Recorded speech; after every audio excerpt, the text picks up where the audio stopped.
ஏனென்றால் அவருடைய மகிமையை அவர் வேறு ஒருவருக்கு கொடுக்கிற தெய்வம் கிடையாது. ஏனென்றால் இயேசு ஒருவர்தான் மகிமையுள்ள தெய்வம்.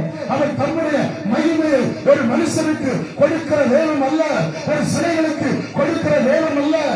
இயேசு அவர்தான் மகிமைக்குரியவர், அவர்தான் மகிமையுள்ள ராஜா. இந்த மகிமையுள்ள ராஜா எப்படிப்பட்டவர் என்றால் அவர் பரிசுத்தம் நிறைந்தவர். அந்த பரிசுத்தம் நிறைந்த அந்த தேவனை நீ ஆராதிக்க வேண்டும் என்றால், அந்த பரிசுத்தம் உள்ள தேவனை நீ தொழில் வேண்டும் என்றால், நீ பரிசுத்தம் உள்ளவராய் இருந்தால்தான் அவரை பரிசுத்தத்தோடு ஆராதிக்க முடியும்.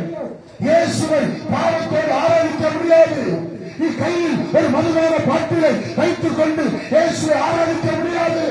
ஒரு மனுஷனை நீ தெய்வமாய் கும்பிட்டுக் கொண்டு அவரை ஆராதிக்க முடியாது. ஒரு சிகரெட்டை கையில் வைத்துக் கொண்டு இயேசுவை